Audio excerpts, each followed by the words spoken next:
내일의 품격, 김성환의 시사야에서 챙겨가세요. 하루를 마무리하는 시간 꺼내보는 당신의 지식 창고. KBS 1라디오 김성환의 시사야.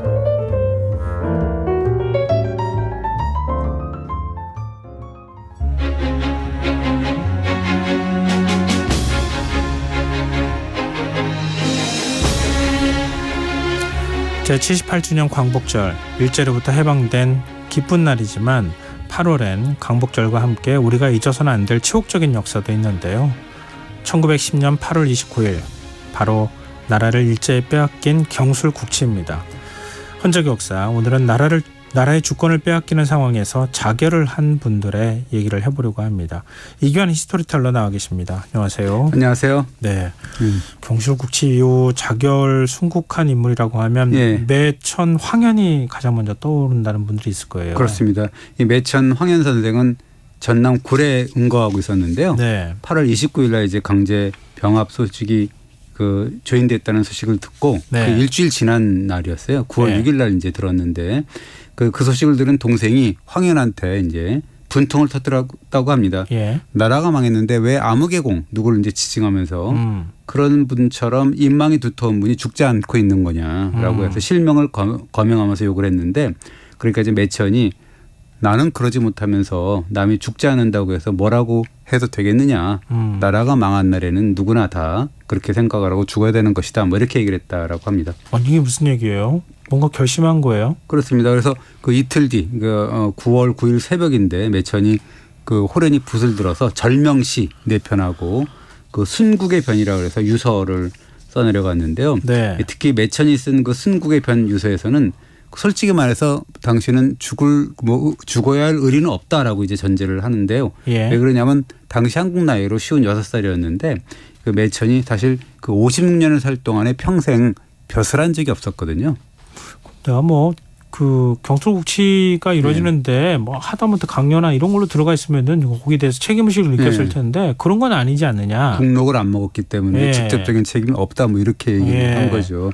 그러니까 책임은 안 수가 있다. 그러나 그렇다고 해서 죽어야 할 것까지는 없다. 뭐 이런 식으로 이제 말씀을 하셨는데 그렇지만 그 다음에 바로 매천이 천고의 길이 남을 이제 명언을 남기는데요. 뭐라 그러냐면 물론 나는 죽어야 할 의리는 없지만 나라가 선비를 길러온 지 500년이나 됐는데 나라가 망한 날을 당해서 한 사람도 죽는 자가 없다면 어찌 통탄스럽지 아니하겠느냐라고 했습니다. 그러면서 매천이 나는 평소 읽은 책의 내용을 저버리지 않으려고 한다. 너희는 지나치게 슬퍼하지 말라라고 이제 당부를 하는데요. 그러니까 책 읽는 사람, 그러니까 지식인의 의리로서 자결순국을 선택한 거다. 뭐 이렇게 말씀하신 거죠. 나는 솔직히 죽어야 할 의리는 없다는 말씀이 오히려 더 슬프게 들릴 정도예요. 그런데 지식인으로서 만국에 책임을 지겠다 이런 뜻이라고 볼 수 있는데 절명시는 어떻게 되십니까? 내수를 남겼는데요. 그러니까 다 소개해드릴 건 없고요. 구절 중에 이런 내용들이 있어요. 몇 번이나 목숨을 끊으려 하다가 이루지 못했다. 그러나 이제는 더는 어쩔 수 없는 순간이 됐다라는 시가 구절이 있고, 또 무궁화 세상은 망하고 말았다. 그러니까 대한제국이 망했다라는 얘기죠.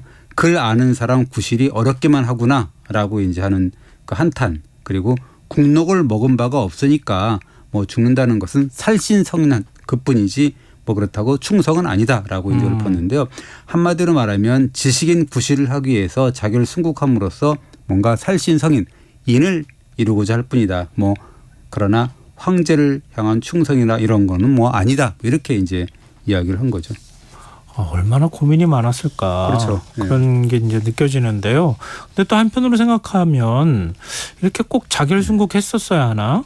독립운동의 길로 나설 수도 있지 않았겠는가? 이런 생각도 들거든요. 저도 사실은 그런 이렇게 말씀하시면 자결순국 얘기하면 대부분이 그런 말씀들을 하세요. 그런 싸워야지 이렇게 얘기할 수 있잖아요. 그래서 저도 이렇게 찾아보니까 항일 의병장이자 유학자인 유인석 의병장 있지 않습니까? 유인석 선생의 말씀이 해답이 될 수 있다라는 생각이 드는데요. 이 유인석 의병장은 당대 지식인 즉 선비가 국가의 파국에 맞서 대처하는 3가지 방법을 제시했습니다. 그걸 우리가 처변3사, 그러니까 변을 맞이하는 그런 3가지 방법을 얘기를 한 건데 뭐라고 설명을 하냐면 처변3사는 의병을 일으켜서 적을 물리치는 것, 그것을 이제 거의 소청이라고 하는 거고요. 그다음에 은둔이나 혹은 망명을 해서 유교의 도를 지키는 것, 그 거지 수구라고 하는 거고요. 그다음에 또 목숨을 끊어서 지조를 지키는 것, 이걸 자정수지, 그러니까 자결순국이라고 하는 건데, 네. 그러니까 국난에 처한 조선의 선비는 세 가지의 길이 있다라는 거죠. 하나는 의병운동을 일으키거나 혹은 망명을 하던가 혹은 자결순국을 하던가 뭐 이런 세 가지 중에서 한 가지를 선택하라라는 건데, 매천 황현 선생은 세 가지 중에서 자결순국을 택한 거다라고 볼 수가 있는 거죠. 아, 근데 자기 스스로 자기의 목숨을 끊는다는 그렇죠. 거, 이거 네. 자결순국은 정말 어려운 선택이잖아요. 그렇습니다. 이 매천의 경우를 보면 새벽까지 절명시하고 유서를 남겼는데요. 평소에 그 지병이 있었어요. 하복부 뭐 통증이라고 하는 건데, 네. 그 지병 치료에 있어서는 당시에는 그 아편을 뭐 그렇게 썼다고 합니다. 그 아편을 더덕소주 한 병에 타서 마시는데, 그러나 금방 돌아가지는 않았다라고 하고요. 그래서 뒤늦게 음독 사실을 알았던 가족들이 해독제를 매천의 입에 넣으려고 했는데, 매천은 그 혼수 상태에 빠지면서도 그 손길을 뿌리치면서 약 그릇을 엎어버렸다라고 하면서, 예. 세상 일이 이쯤 되면 선비는 의당 죽어야 된다. 오늘 죽지 않으면 앞으로 듣고 보고 싶지도 않고 보고 싶지도 않은 소식이 날마다 들려와서 평생 괴로울 것이니 그렇게 사느니 빨리 죽는 것이 편안하다라고 거부를 했다라고 합니다. 일제치하에서 괴롭게 사느니 죽는 게 낫다, 이렇게 말씀하신 거네요. 그러면서 이제 혼수 상태에 빠지면서도 웃으면서 그 순간 두려움, 그러니까 죽음을 두려워한 당신 스스로를 책망을 했는데 뭐라고 네. 말씀하셨냐면, 죽는 것이 참 쉽지는 않은가 보다. 독약을 마실 때 3번이나 내가 입을 댔다 떼었다 했다. 내가 이렇게 어리석었단 말인가라고 이제 탄식을 했는데요.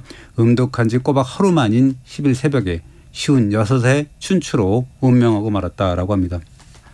인간의 고뇌가 그대로 느껴지는 그렇습니다. 장면이 네. 아닌가 오히려 싶은데요. 그것이 더 인간적이라고 네, 볼 수가 맞아요, 있는 거죠. 맞아요. 자결순국을 결심한 거는 좀 시기가 됐던 모양이죠. 그렇습니다. 아까 뭐 시에도 그렇게 나오지만 예. 그 1905년 을사 늑약 직후부터 아마 자결순국을 결심했던 것 같습니다. 근데 울산인계약 이후에도 이렇게 자결순국한 분들이 있으시잖아요. 그렇습니다. 이 역사서를 쓰셨죠. 매천 황현이 매천 야록이라고 쓰셨는데, 예. 거기에 보면 을사 늑약 직후에 순국 자결한 분들을 비분강계하면서 소개를 하는데요. 거기 매천 야록에 나오는 그 대목이에요. 전참판 홍만식이라는 분은 경기 여주에서 을사 늑약 소식을 듣고 뭐 이제 돌아가시려고 하니까 자식들이 울면서 지금 상소문이라도 좀 올려보면 어떠냐라고 만류를 했는데, 네. 그러나 홍만식 선생은 지금 어떤 그 충언도 소용이 없다. 뭐 말만 많아봐야 어찌하겠느냐라고 하면서 음독 순국했다라는 거고요. 예. 잘 아시는 분이죠. 그러니까 충정공 민영환 선생, 또 스스로 목을 찔러서 자결 순국을 했는데, 특히나 민영환 선생의 그 피 묻은 옷, 칼을 보관한 방에서 나중에 푸른 대나무가 피어나왔다라는 소식이 그 대한매일신보 1906년 7월 17일자에 보도가 됐어요. 그 사진도 좀 나오는데요. 그러면서 이제 경양 각지에서 인파가 막 몰려들고 막 그랬다라고 하는데, 그 대나무를 혈죽이라고 하고 그 혈죽을 그린 그림을 혈죽도라고 하죠. 그 지금 홍만식은 그 홍명희 선생 붙인 되는 건가요? 맞습니다. 벽초홍명희 선생의 붙인 예, 나중에 뭐 거예요? 설명을 그렇군요. 네, 그렇습니다. 갑자기 그 생각이 문득 나가지고 이름 들어보니까 네. 근데 혈죽이 우국 충절의 상징으로 그 당시엔 여겨진 모양이죠. 예, 그 홍만식 선생이 아니라 그 홍범식 선생이라고 앞은 그렇군요. 네, 죄송합니다. 이 매천 야록을 보면 그 민영환 그 이 선생에 대한 눈물겨운 일화를 전하는데, 네. 자결순국을 결심한 민영환이 집에 가서 그 어머니 서 씨의 뺨을 마주대고 비비면서 예. 되게 어린아이 같은 표정을 지었다고 해요. 그러니까 40대 중반을 넘긴 아들이 어리광을 피우니까 어머니가 씩 웃으면서 우리 애기가 참 마음이 약해졌나 보다. 그만 가서 자라라고 다독거렸는데요. 예. 이 어머니 방에서 나온 또 민영환 선생이 새 아이와 임신 중인 아내가 있는 방으로 들어가서 또 아내에게 관상가가 자식 5을 둘 것이라고 했는데 부인은 지금 쌍둥이를 가졌구려 뭐 이렇게 얘기를 했다라고 하죠. 그러니까 부인은 또 그게 무슨 말인지 몰라서 미소만 짓고 있었다 뭐 이렇게 얘기를 합니다. 가족을 두고 목숨을 끊는다는 게 얼마나 어려운 일이겠어요. 그렇습니다. 이 민영환 선생은 그렇게 이제 가족들하고 이별을 나눈 뒤에 섬들을 내려가면서 대성통곡을 했다라고 하죠. 그러니까 얼마나 그 어떻게 보면 인간적인 고뇌 이런 거를 이제 알 수가 네. 있는데요. 그렇지만 민영환 선생이 남긴 그런 국민에게 고하는 유서를 보면 정말 비장하게 이를 데가 없는데요. 국가의 치욕과 백성의 욕됨이 여기에 이르렀으니 민영환은 한 번 죽어서 황은에 보답하고 우리 2천만 동포 형제에게 사죄하려 합니다. 영화는 죽되 죽지 않고 구천 지하에서 여러분을 도울 것입니다. 라고 썼습니다. 민영화는 국록을 묵은 고위 관리니까 네. 내가 책임을 지겠다. 네. 그리고 2천만 백성에게 사죄한다. 그런 그렇습니다. 거네요. 그 경술국치에 자결순국한 매천 황현 선생은 굳이 죽을 의리는 없지만 지식인으로서 이제 예, 자결순국하신 거고 예. 이 5년 전에 울산 늑약 후에 순국한 민영환 선생은 고위 관리로서 책임을 지고 가겠다 뭐 이렇게 말씀하신 거죠. 근데 홍만식 민영환 외에도 울산 늑약 이후에 순국한 분들이 또 계시잖아요. 특진관 조병세라는 분도 민영환의 뒤를 따랐는데 조병세라는 분은 뭐라 그러냐면 예. 내가 죽지 않으면 죽는 날 어찌 이 민영환의 잔대 문약을 대하겠느냐라고 하면서 민영환을 따라서 자결순국을 했고 이 소식을 들은 일본인들이 의사를 데리고 달려왔는데요. 예. 그때 그 조병세의 사위가 뭐라 그랬냐면 대한의 대신이 나라를 위해서 스스로 목숨을 끊었는데 어찌 너희 일본인이 참견하느냐 죽어서도 모욕을 주려는 것이냐라고 윽박질러서 쫓아냈다라고 하는데요. 이 조병세라는 분이 그 선생이 각국 공사관에 전달하려고 순국하면서 작성한 투서가 눈물겨는데요. 예. 공사 여러분께서는 약소국을 불쌍히 여기시고 우리의 독립권을 회복해 주소서. 조병세는 죽어서도 결처보은하겠습니다. 지금 정신이 어지럽고 숨이 차서 더는 무슨 말을 해야 할지 모르겠습니다. 라는 이 투서를 남겼습니다. 이거 보니까 돌아가시는 순간까지 유서를 쓰신 거네요. 예, 그렇습니다. 그러니까 대단하신 거죠. 어떻게 보면. 그러니까 예. 이 매천야력은 홍만식, 민영세, 조병세 세 분의 자결순국 이야기만 꺼냈는데요. 예. 그분 외에도 이 평양 진인제 소속의 상등병으로 복무 중이었던 김봉학 선생은 울산 늑약 후에 이 이토 히로부미를 처단하겠다라고 계획을 했다가 누설되는 바람에 자결순국을 했고 예. 학부주사 이상철이라는 분은 울산 늑약 체결 후에 통곡하다가 자결순국했습니다. 그래서 어떻게 보면 매천 황현 선생은 이분들의 자결순국을 보고 아 내가 그분들의 뒤를 따라야 되겠구나라는 결심을 했던 것 같고요. 그래서 이 매천 어떻게 보냐면 울산 늑약 후에 나라가 망해가는데 책임지려는 우국지사가 이렇게 몇몇 안 되는구나라고 하면서 안타까워 시를 남기는데요. 그것이 오해시입니다. 오해시 뭘 예. 읊은 거죠? 그 당나라 시인 두보의 팔해시가 있는데요. 예. 당나라 때 현신 8명을 애도하는 시예요. 그걸 모방해서 지은 애도시죠. 그 5명을 애도하는 거죠. 그 매천은 울산 늑약 직후에 자결순국한 민영환, 홍만식, 조병세 같은 세 분하고요.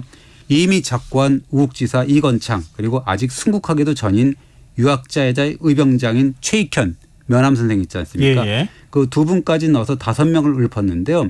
이 사실 민영환이나 홍만식이나 조병세 세 분은 그렇다 치고 예. 이건창이라는 분은 사실은 서양과 일본의 침략을 철저히 배격한 대쪽 같은 분이긴 하셨는데 네. 이미 돌아가셨거든요. 1898년에. 그리고 면함 최익현은 아시다시피 74살의 고령에도 항일 의병투쟁을 벌이다가 대마도 유배를 당시에 떠났던 분이거든요. 예. 근데 아니 이미 돌아가신 분하고 네. 돌아가시지 않은 분까지도 이름을 넣었다는 거 아니에요? 그렇습니다. 이 매천 황현 그 이유를 밝히는데요. 이렇게 써요. 애도시를 지으면서 최익현 선생을 언급한 것은 그에게도 바라는 뜻이 있기 때문이다 라는 거고 그리고 지금 인물들이 너무 보잘것없기 때문에 이미 돌아가신 이건창을 추모하는 것이다. 그래서 두 분을 이렇게 언급한 그 이유를 썼는데요. 네. 왜 그러냐면 이 매천 선생은 관리들의 순절을 더는 기대하기가 힘들다고 본 것 같습니다. 그래서 이미 죽은 돌아가신 이건창을 포함시킨 것 같고요. 그렇다면 또 앞으로는 어떨까. 다만 면함 최익현 선생 정도가 가능성이 있다. 뭐 그렇게 해서 최익현 선생의 이름 석자를 포함시킨 거다라고 하는데 과연 최익현 선생은 그 대마도 유배 생활 도중에 순국을 했죠. 아, 그럼 매천 황현은 다음 차례가 바로 당신이다 이렇게 생각을 했던 그렇죠. 겁니까? 그 면함 최익현도 떠났으니 누가 남았을까? 이제 내 차례가 아닌가? 뭐 이런 생각을 했을 것 같습니다. 남들처럼 평생 벼슬 한번 해본 적은 없지만 그저 공부한 선비라는 이유로 5년 뒤에 경술구치의 순간이 오자 만국의 책임을 짊어지기로 결심한 거다라고 볼 수가 있는 거죠. 지금 경술국치 이후에 자결 순국을 한 분이 매천 황현 네. 한 분만 있었던 건 아닌 거잖아요. 그렇습니다. 이 매천 황현 선생은 뭐 이렇게 별로 없는 거 아니야? 뭐 이런 생각을 하셨어요. 그러면서 이제 되게 안타까워 하셨는데 예. 생각보다 그렇게 외롭지 않았다라고 하는데요. 이 매천처럼 나라가 망한 날에 단 한 사람 죽는 자가 없었어야 말이 되느냐라고 하면서 자결순국을 택한 분들이 줄을 이었거든요. 어떤 분들입니까? 그 매천의 절친인 김태경이라는 분이 예. 매천이 죽은 뒤 1년 뒤에 1911년에 매천의 시문을 모아서 펴낸 그런 시문집이 있는데 그건 매천집이거든요. 네. 거길 보면 경술국치 직후에 황현을 전후로 해서 자결순국한 15분을 언급했습니다. 그중에 경술국치의 최초의 순국자는 금상군수인 홍범식이었는데요. 아까 홍만식이라고 잘못 말씀하신 네네. 부분인데요. 네네. 이 홍범식은 망국의 비보가 전해진 8월 29일에 재결순국을 했고요. 뭐 을사늑약 이후에 늘 민충전공이 잘했다라고 하면서 눈물을 흘렸고요. 가족 모두에게 그렇게 유서를 남긴 홍범식 그분은 벽에 국파 군망 불사 하위 그러니까 나라가 무너지고 임금이 없어졌으니 죽지 않고 무엇을 하리오라는 8글자를 을사늑약 이후에 이렇게 써붙였다라고 합니다. 홍범식은 최초의 순절자라고도 할 수 있는데 왜 그동안에 이런 사연이 잘 안 알려지지 않았을까요? 근데 사실은 그분의 자결순국은 사실은 굉장히 파급 효과가 컸다라고 하는데요. 예. 이 홍범식의 유서를 아들에게 전달한 분이 누구냐 하면 당시에 금산 재판소 석이었던 김지섭인데 예. 김지섭이라는 분은 되게 유명한 분이죠. 왜냐하면 훗날에 의열단원이 돼서 네네. 이 도쿄의 그 일왕 거주지 입구인 니주바시 이중교 폭탄 투척 사건 굉장히 유명한 의열단원이 한 거잖아요. 그것이 1924년 1월에 뭐 있었던 일인데요. 예. 그 주인공이 되셨죠. 그리고 이 홍범식의 자결을 그 목도한 직접 지켜본 홍철이라는 분이 있었습니다. 송철. 네. 송철이라는 분은 미주 지역으로 망명을 해서 미주 지역의 독립운동을 주도한 분이고요. 그리고 아까 말씀하셨지만 홍범식의 아들은 누구냐 하면 소설 임꺽정의 작가인 벽초 홍명입니다. 예. 그래서 어떻게 보면 이 홍범식의 유서를 보면은 신금을 울립니다. 뭐라 그러냐면 내 아들아. 그러니까 이거는 거의 그 벽초를 보고 얘기하는 거죠. 네. 빼앗긴 나라를 기어이 찾아야 된다.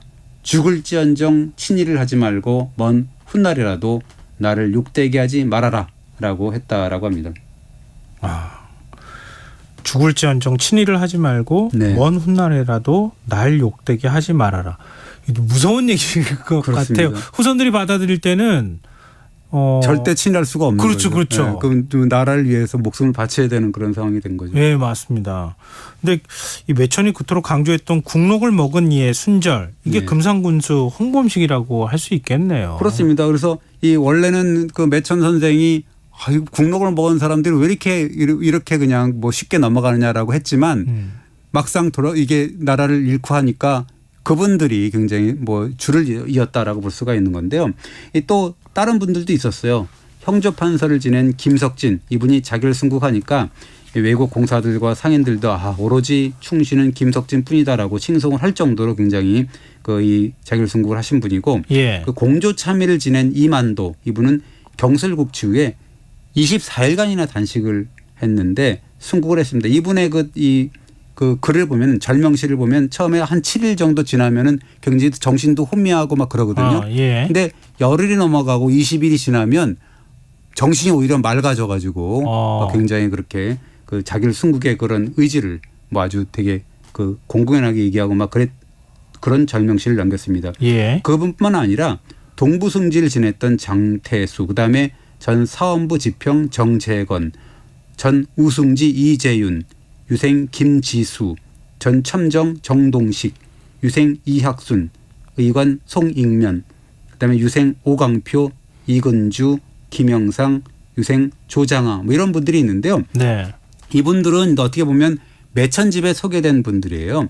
근데 이 매천집에 소개된 15분 중에서 맨 마지막에 소개된 분이 있는데 네. 이분이 사실은 그 홍성이라고 해서 그렇게 나와 있어요. 사실은. 그래서 반성이라고 나와 있습니다. 그래서 예. 반성이 누군가에 대해서 연구자들이 보니까 이분이 누구냐면 그냥 내관 신분으로 해서 순국한 반하경이다. 그러니까 내관이라 아마 반성이라고만 하지 않았나라는 생각이 듭니다. 근데 이분은 잘 알려지지 않은 것 같은데요. 그렇습니다. 그래서 보니까 이 반하경이라는 분은 고종연간에 승전색이라 그래서 예. 내시부의 그 정종 사품 관직입니다. 이게 내시라고 볼 수가 있는 거죠. 내관. 예. 그분이 경술국치를 맞아서 이렇게 말씀하세요.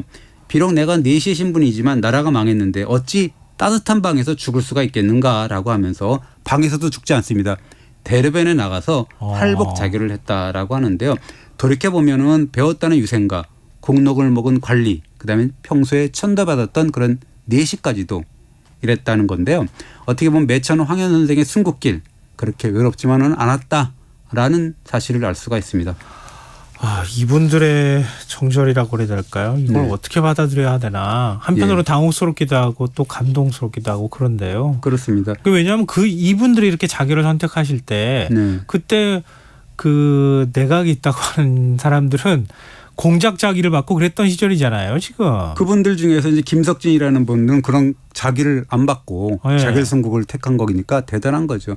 어떻게 보면 이 울산의학 경술국치를 겪는 동안에 자결 순국으로 의리를 세운 분들의 숫자를 사실은 헤아리기는 어려운데요. 예. 연구자들의 연구를 보면 57명, 그러니까 57명의 구체적인 이름까지 적시하면서 소개한 연구도 있었고 어떤 논문은 90여 명에 달한다라는 논문도 있더라고요. 네. 그래서 저는 사실은 시간이 좀 나면 모든 분들의 이름 석자라도 이렇게 말씀해 주고 싶은데 그러지 못해서 너무나 안타깝고요. 이 두 분의 유언을 다시 한번 말씀드리고 끝내야 될 것 같은데요. 예. 매천 황현 선생, 나라가 망한 날 한 사람도 죽는 자가 없다면 어찌 통탄스럽지 아니하겠느냐라는 말씀. 그다음에 민영환 선생, 민영환은 한 번 죽어서 우리 2천만 동포 형제에게 사죄하려 간다라는 거거든요. 그러니까 글 쓰는 자 그리고 공록을 먹는 자의 책임을 가리키는 말이라고 볼 수가 있는 거죠. 공복이라는 게 과연 뭔가 예. 이런 생각도 하게 되고요. 이 사회 지식인은 어떤 역할을 해야 되는가. 국가가 위기에 빠졌을 때. 부끄럽습니다. 저도 어떻게 보면 뭐 글 쓰는 사람인데 과연 이런 그런 지경에 빠졌을 때 과연 내가 어떤 선택을 할 수 있을지 조금 부끄러운 점이 있어요. 그러니까 우리가 이런 것들을 좀 생각하고 자꾸 새기고 있어야 그렇습니다. 뭐 국가가 언제 위기에 빠질지 모르는 거니까요. 그때 올바른 선택을 할 수 있지 않을까 이런 생각이 드네요. 자, 흔적의 역사 지금까지 이기환 히스토리텔러였습니다. 고맙습니다. 감사합니다. 김성환의 시사야 오늘 순서 여기서 마칩니다. 모바일 쿠폰 당첨자는 홈페이지 공지사항에서 확인하실 수 있습니다. 편안한 밤 되시고요. 지금까지 시사평론가 김성환이었습니다. 고맙습니다.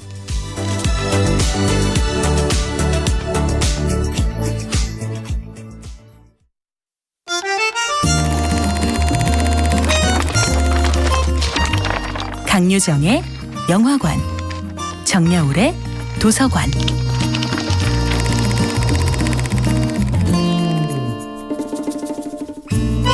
안녕하세요. 여러분과 아름답고 풍요로운 책 이야기를 나누고 있는 작가 정여울입니다. 오늘 함께하는 작품은 얀 마텔의 101통의 문학편지입니다. 얀 마텔 작가는 캐나다의 속담을 이용하여 책 읽기의 소중함을 알려줍니다. 고양이의 목숨은 9개라고 알려져 있습니다. 책을 읽으면 좋은 점은 고양이보다 더 많은 삶을 살게 해준다는 것입니다. 어떤 책이든 한 번 읽을 때마다 한 번의 삶이 더해지는 것이니까요. 우리는 책을 한 권 읽을 때마다 한 번의 인생을 더 사는 것이 되는 것입니다. 얀 마텔 작가는 이야기의 힘, 책의 힘을 이렇게 설명하기도 합니다. 죽음이라는 비극은 결코 피할 수 없습니다. 그러나 죽음의 고통을 바꿀 수는 없더라도 죽음의 의미는 바꿀 수 있습니다. 그것이야말로 이야기의 힘, 책의 힘, 문학의 힘입니다. 마텔은 무려 4년 동안 격주마다 모두 101권의 문학책을 총리 관저로 보내면서 제발 국가를 이끌어가는 리더들이 문학작품을 읽고 인간에 대한 이해와 공감 능력을 키우기를 바랐습니다. 총리는 단 한 번도 직접 성의 있는 답장을 보내지 않았지요. 모두 비서가 쓴 형식적인 답장뿐이었습니다. 하지만 얀 마텔은 포기하지 않고 101통의 문학 편지를 끝까지 써냈고 총리가 답장하지 못한 편지들은 오히려 독자들의 사랑을 많이 받았습니다. 이 책은 오직 문학만이 할 수 있는 일, 문학작품만이 줄 수 있는 감동과 깨달음과 치유의 순간들을 반짝이는 언어로 표현해줍니다. 얀 마텔은 기네스북을 가장 좋아한다는 캐나다 수상에게 200쪽 이하의 짧은 책을 권합니다. 이반 일리치의 죽음, 동물농장, 광인일기 등의 분량이 짧으면서도 감동적인 책들을 권하는 것이지요. 인간은 매일 적극적인 치유가 필요한 존재입니다. 매일 좋은 책을 읽으면서 조금씩 아름다운 문장을 낭독하면서 저는 매일 조금씩 치유되고 있습니다. 책을 통해 새로운 것을 배우고 아픈 마음을 치유할 수 있다는 것은 삶의 커다란 자산이 되어줍니다. 낭독과 필사를 통해 저는 매일 치유되고 성장하는 느낌입니다. 매일 한 페이지라도 읽고 낭독할 수 있다면 우리의 삶은 분명 나아질 것입니다. 정여울의 도서관이었습니다.